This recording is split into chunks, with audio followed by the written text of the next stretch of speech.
Hi there, Sheila. Thanks for reaching out with your questions. I thought it'd be easier just to make you a little screencast and talk with you about my thoughts. So you're asking what's the best way to deliver a regular PowerPoint lecture online, and it looks like you're experimenting with different approaches. So you've done a screencast of the PowerPoint, which is wonderful. I think if you're getting used to screencast technology and you feel comfortable with screencast technology, that's fantastic. It's a way for students to still see you and hear your voice, which provides a really nice personal connection that's probably very reassuring and comforting to students right now. Some sense of normalcy there, I think. The lecture with the notes attached to the PowerPoint that students can view for themselves. I know that that might appeal to some students, especially students who don't always like to move at the pace of a lecture. They might want to stop and think more on certain slides. So as you can see, there's kind of pros and cons, I think, to both approaches. I think if you were doing the first and second approach, I would do them together if that's possible. I don't know if that creates much more of a workload for you, in which case I would probably say don't do that. But if it didn't create too much of a workload, I think it would be great to give both the screencast version and then also have the written version with your notes attached, because different students might prefer to take that information in a little bit differently. I think my favorite of these three is the PowerPoint with the audio embedded. So that's kind of the best of both worlds, right? So I haven't done this, so I'm interested in seeing what it looks like. Feel free to send me a link or an example. I'd love to see how you're doing this. So I imagine you're going through the PowerPoint, but then there's little bits of audio that students can click on within the PowerPoint. And then you have a discussion board for students to engage and post their questions. I guess that's my favorite part of that one, is that there's a follow-up place where students can do some dynamic learning, where they can engage their own brains rather than just taking in information. And so I guess I'm most intrigued by that third one. I have one other suggestion that I can show you. It's kind of how I try to attempt to get lecture into my class. Eric and I have done a lot of work on brain biology, the science of learning, and what we've learned is that lectures themselves can be really difficult for students to learn from, because we know that the human attention span is pretty short. So unless we're keeping our lectures to 15 minutes, we start to lose students pretty quickly in a lecture. Also, students, the cognitive burden of a lot of new terminology, new concepts coming at them in such a short amount of time can be really hard for long-term learning. Students, often in a lecture will just resort to writing things down because they don't have time to learn it in the moment. And we know that most of the students probably don't go back to their notes at all.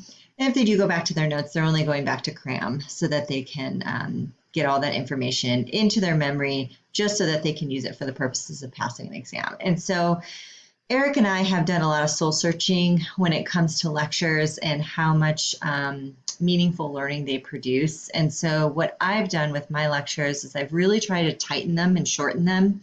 So what is the most essential information that needs to go into them?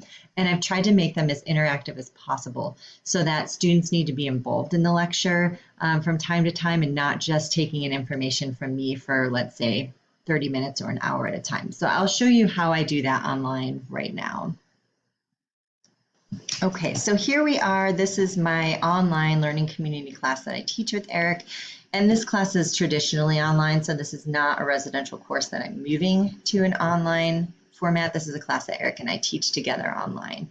And so we use something we call activities, but there is not actually an activities option. If you look under this activities link, the closest thing to what we consider an activity is a quiz.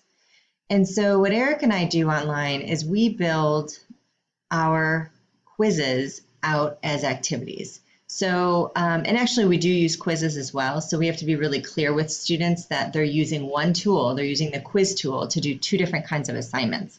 One of those assignments is actually just, quizzes that students take, and D2L grades them. But the other thing that we have in here are activities where we have students engaging. We're asking them questions, and then they will write in their responses. We call these guided thinking activities. It's the kind of thing you might do in a face-to-face class if you were just passing out a worksheet that you wanted students to work through, okay? So that's what we do in here. And this is also a place in these activities we can sometimes put in little, I call them micro lectures, where students are taking in information. And so the one that I most recently had my students work on, because I'm the English or writing teacher in this course, is database research. Students need to learn how to do database research. And so I build this as a quiz, but I call it an activity. And when I build it as a quiz, let me just show you really quickly. I make sure to, when I add or edit questions, oh, I guess we got to give it a name. So we'll give it a fake name. Add or edit questions.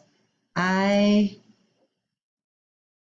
use written response question or short answer. I think both of those will give students an opportunity to just type things in. So that's how I use when I'm setting up. That's what I use when I'm setting up my quiz.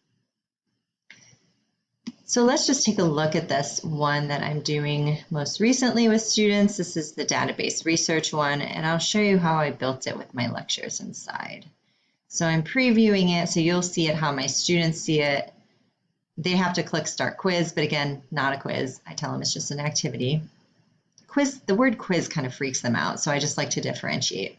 So I give them a little bit of an intro here. You know, I just build this into the question itself. I tell them one of the goals is to introduce students to library databases. Okay, so this activity is going to help you learn how to use the databases. And so I spend, you can see this little video that I embed in here, and you can embed videos into these quizzes. I embed this video, it's 11 minutes. It's my introduction to research. I want to make sure students are watching it. When I used to just dump my lectures into the content area, I had no guarantee that students were watching them, that students were getting that information, that students weren't just clicking play and then walking away and not actually viewing the lecture. And so I break them into little pieces. So I have 11 minutes, intro to research, and then I ask them some questions that they can really only answer if they've watched this little mini lecture. So they have to say, why do I think it presents an exciting opportunity? And then this is my little assessment here. I want to get a sense before we dive into research of how experienced they are. So they need to rate themselves, so that this is great information, because when I'm reading the responses, what I see is it's all over the map. Some of my students will say, I've never used a library database before. Other students will say, oh yeah, I'm really comfortable with this. I used them in psych all last semester. And so that really gives me as a teacher a sense of how I need to help my individual students, right? It's not that all of them need this lecture information at the same level. Some of them are coming with already a high level of understanding and others are not. So that's my own little assessment question. All right, then step 2, I embedded another video. This could have been another piece of my lecture, but I actually found a source online. Somebody else made a video, the difference between Google and databases. So I have my students watch that 8-minute video, and then they answer a couple more questions. And then question 3, here I am again. And this one, I'm just going to talk with my students about how to access the databases. What are the steps? How do they actually have to do it? And then the question I have after that is I'm asking them to actually do it and then to report back to me whether or not they had any problems with it, to let me know what problems they ran into. And then the last video that I give them is a 12-minute screencast to show them what some great tips are for searching databases if they've never used them before. And then I ask them some questions. What searching tips did you find most useful? And then they need to submit this. And so when I, let's take a look here. So then when I want to see how my students did with that lecture material, I just go back into this and I grade their work.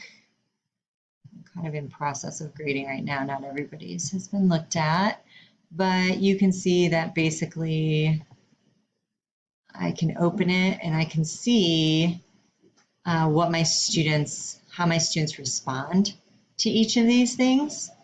And I can get a sense of whether or not they're following along with the information. It just gives me a sense of how they're engaging with the information, the lecture material that I'm putting out there. I feel so much better about using the quiz tool to build activities when I want to give students information in a lecture and just breaking it up into shorter lectures. I give them a long time to work on the activity. I don't know, I think I put like unlimited time or maybe 4 hours or something. So you know, if they want to just watch the first video and answer a few questions and then they need to take a coffee break, or say they're homeschooling their kids right now and they need to take a half an hour to do that and come back to it, that's okay. They don't need to take in my lecture at one time. They can do it in those little bursts, which is actually better for their brains and better for learning. So I find this so much more satisfying because I can see who's been watching. I can see them engaging and responding to the questions that I put out there. And I'm just more confident that they're getting the instruction than if I was to just kind of put it into the content area and cross my fingers and hope that they were watching it. So that's how I go about doing it.